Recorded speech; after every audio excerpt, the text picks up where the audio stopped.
At ang pinakamadaling gamitin, casino. Paano, Kasi, Eric? Paki-explain. halimbawa, ang cut-out nila, for example, si Alcantara at saka si Hernandez, sila Cabral, ipapasok nila sa tao nila, magsusugal, kunwari, high-end, high rollers sa casino ng Soler. Tapos, ipapatalo nila hundreds of millions para hindi halata. Pero yun ay pre-arranged to the management. Sir, ito po yung congressman na sinasabing nagnakaw ng bilyones sa pondo ng bayan. Hindi natin pwedeng ikulong agad yan. Kailangan pa yan imbestigahan sa Senado at Kongreso. Sir, may nahuli po kaming nagnakaw ng sardinas. Ikulong na yan. Hindi na kailangan imbestigahan yan. Kung bakit nagka-interest tayo na ibulgar ito, ang money laundering ng mga bilyon-bilyon na pera sa flood control na kinurakot, lumalabas, nagtatanong kami ni Ma'am Lorraine, pinayagan niya na malaunder sa Soler Casino. Ibig sabihin, ma'am, ipapatalo, pero kukubrahin.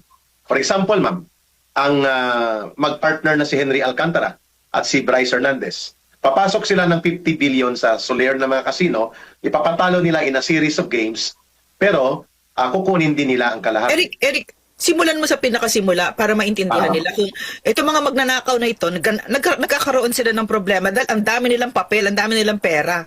'Di ba? Okay, Eric. Correct. At dahil dyan, ma'am, hindi mo yan pwede pasok sa bangko. Bawal. Mahalata Kasi ka. makikita, tama ka ma'am, there is a so-called banking ethics na pinaplag ka ng Anti-Money Laundering Council. Why are there deposits of billions of pesos sa mga accounts na ito? So makikita. Kaya nga si excuse me, Eric ha, kaya nga si Martin Romualdez bumili ng bahay sa Forbes para doon imbakin yung pera, yung cash. So, yung pera na yan na ninakaw sa Pilipino, nagiging salot sa kanila, nagiging curse kasi saan natin nilalagay, 'di ba? Kaya nga si Janet Napoles sa bathtub niya nilalagay, 'di ba? Wala na silang paglalagyan. At saka there's an open secret in the military. There was a general, very corrupt general nung nag-retire na siya, forklift ang ang pangkuha niya. Hindi niya alam kung saan niya ilalagay. No? So, kasi tayo mga ordinaryong Pilipino, labas sa karanasan natin yan. Alam natin yung, nasa wallet lang yung pera natin. Kasi hindi tayo mga magnanakaw, hindi tayo mga baliw, di ba? Kasi baliw sila nababaliw sila. So, yan ang problema nila. We have to explain it in those terms, Eric, because it's hard to imagine na, you need a house? At bahay pa sa Forbes Park para paglaga ka ng ninakaw ni Martin Romualdez at ni Bongbong Marcos. Binisabi ko, ma'am, ang nag-utos na bumili ng bahay sa Forbes Park sa Tamarin Street. Si Sandy Coy. Correct. Sinabihan ni Marcos na doon ang delivery. Kasi ang bahay ni Marcos yata nasa Nara Street Malapit na Inigo Sobel. I've been there sa lugar na yan nung elections 2022. Nakapunta na ako doon, ma'am, dahil nag-briefing kami kay Marcos. Lisa, pero hindi ako nakapunta doon. Ako lang hindi ako makakapasok diyan. Si Martin nasa McKinley Road at saka sa Manila Polo Club ang kanyang mga villa. Ngayon, itong si Saldico nasa Valle Verde, ang kanyang mansyon na ginamit din na imbakan. So there are 3. 4 pala, ma'am. Aguada Street, Aguado Street sa Malacanang. Malapit kay Marcos. Tamarin Street, si Marcos nagutos. Na doon imbak ang bahay. Ang isa sa 42 McKinley Road, sabi ni Sergeant Gutesa, mali-malit ang dinideliver bahay ni Martin Romualdez. Ang isa sa Valle Verde, sa bahay na kinuha din ni Saldico at binili. Ngayon, para ito ay mapakinabangan na hindi dumaan sa bangko, you need a system for that. Itong mga bilyon-bilyon na pera nila Marcos. At ang pinakamadaling gamitin, casino. Paano, Eric? Paki-explain. Halimbawa, ang cut-out nila, for example, si Alcantara at saka si Hernandez, sila Cabral, ipapasok nila sa tao nila, magsusugal, kunwari, high-end, high rollers sa casino ng Soler. Tapos, ipapatalo nila hundreds of millions para hindi halata. Pero yun ay pre-arranged to the management. So, nananalo, pero karamihan talo. Kaya na-record na nagpapatalo ng hundreds of millions to billions of pesos itong si Alcantara at si Bryce Hernandez kasi ito ay money laundering. Pagpasok sa casino, income na yun ng casino, pera na ng casino. Hindi na yun pera mo. Kaya pwede mo nang kunin sa likod after that. May partida. For example, for every 1 billion. Malinis na, nalaban na. Correct. For every 1 billion na pumasok doon, kukunin ng casino ang 200 million or 300 million, 700 million lang ang bababalik. Pero nonetheless, walang record. Walang bank documentation, walang camera na makikita ka sa bangko, walang bank transaction record. So malinis. Ito po ang bakit tinatanong na around 500 billion pesos ang mga pera na nalaunder at ang itinuturo ni Pico Barsaga initially at nitong Peanut Gallery ay ang Soler ni Enrique Rason. At tinatanong din kasi si Martin Romualdez involved din at si Lisa Araneta sa Okada, Manila na tinake over nila ito. At ginamit nila dito si General Dibolt Sinas para sa pag-take over at ang grupo na ito. So, at ang isa pang sanay na sanay sa money laundering, ang pangalan niya, Kim Wong. Ayun. So, ang si Kim Wong din ang bumili ng Pogo, ang gumamit ng Island Cove ni Boyeng Rimulya na nagkakahalaga ng almost 3 billion na property. So, mamakita niyo mga personalities. So, si Kim Wong at si Enrique Rason mukhang magka-partner sa casino operations. At pati ang Okada, pinakialaman ni Kim Wong, nila Martin Romualdez, at nila Lisa Araneta. So bakit casino? Kasi nga ang sugal ay tinotolerate sa Pilipinas at mayroon po itong parang equivalent to bank secrecy na hindi mo pwedeng busisiin magkano ang pinatalo, sino nagpatalo. Pero bakit nakakuha ng record si Ping Lacson sa Soler? At upang idiin na kunwari walang kinalaman kina Romualdez at Marcos para madiin si Saldico at mga tauhan sa DPWH.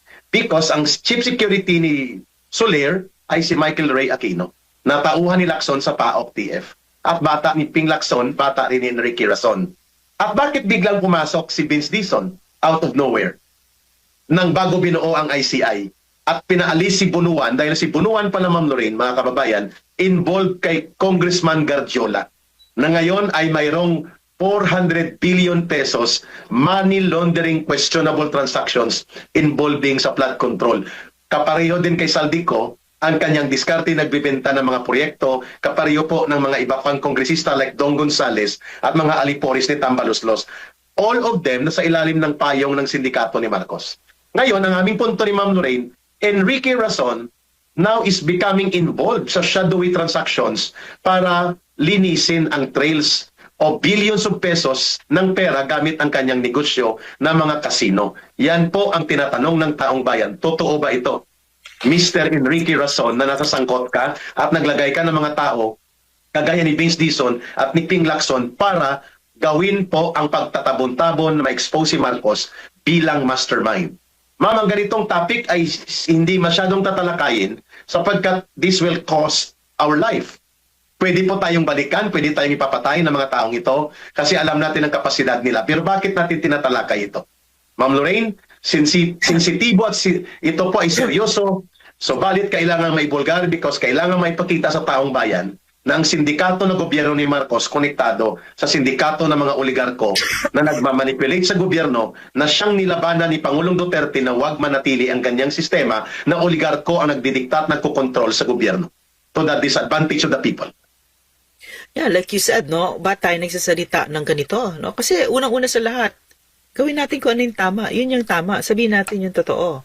Pangalawa, it's costing the lives of Filipinos. This insatiable greed of not just people in government, but oligarchs, first of all, di ba? Nakita natin, no, yung heartbreaking na images ng nangyari yung mga baha, no? At the root of this talaga is yung kasakiman ng mga taong ito. The wealth of Enrique Razon has skyrocketed under the Marcos administration. Under the Marcos government, correct. Yeah. Nasurpass niya na ang mga pamilya ni Henry C., ang Ayala Subel at ang Villar. Siya nang nangunguna. And ma'am, ang interest niya very broad. Wala po kaming sinasabi na hindi siya magnegosyo. Pero yung gamitin mong negosyo, i-manipulate mong gobyerno para ikaw ang paboran, delikado yon. At mangingialam ka sa panggobyerno, delikado din yon. Number one, si Enrique Rason po nagko-control ng port operations. Ang Harbor Center, the biggest porterage operations sa mga cargo at iba pa, hawak ni Enrique Rason. That's a multi-billion business. Ang Soler Casino, diyan nagpa-party si Marcos, naalala mo ma'am na in-expose ni Miss Maharlika, yung kanilang cocaine party. Matapos niya mag-inaugural speech at acceptance ng kanyang oath, umakyat sila doon sa penthouse ng Soler. At kanino ang Soler? Kay Enrique Rason. At sino ang kanyang chief security officer? Si Michael Ray Aquino. At during the time, consultant niya rin si Ping Lacson. Hindi pa siya nakapasok sa... We're talking about 2022. Si Enrique Rason din po ang nagko-control ngayon ng More Power Electric Corporation na bigla na lang napunta sa kanya ang franchise sa Iloilo City. At Ito ay napakalaking franchise, ma'am, ng Power. Siya may-ari ng More Power. Siya din po ang involved, mga kababayan, sa Kaliwa Dam water concession contract sa gobyerno na pinuna ni Pangulong Duterte. Hindi lang natapos kasi inabot ng termino niya si Pangulong Duterte na dihado ang gobyerno kaya pinareview niya ito. Kaya hindi umusad kaagad. Itong Kaliwa Dam project na ginagamit ng mga kaliwa, ng mga CPP, NPA, NDF, Ma'am Lorraine. So may business interest siya. Yeah, Na ang yeah. kanyang interest ay kailangan niyang gamitin ng gobyerno at ngayon nakakita siya ng buwelo sa ilalim ni Marcos at nila Romualdez.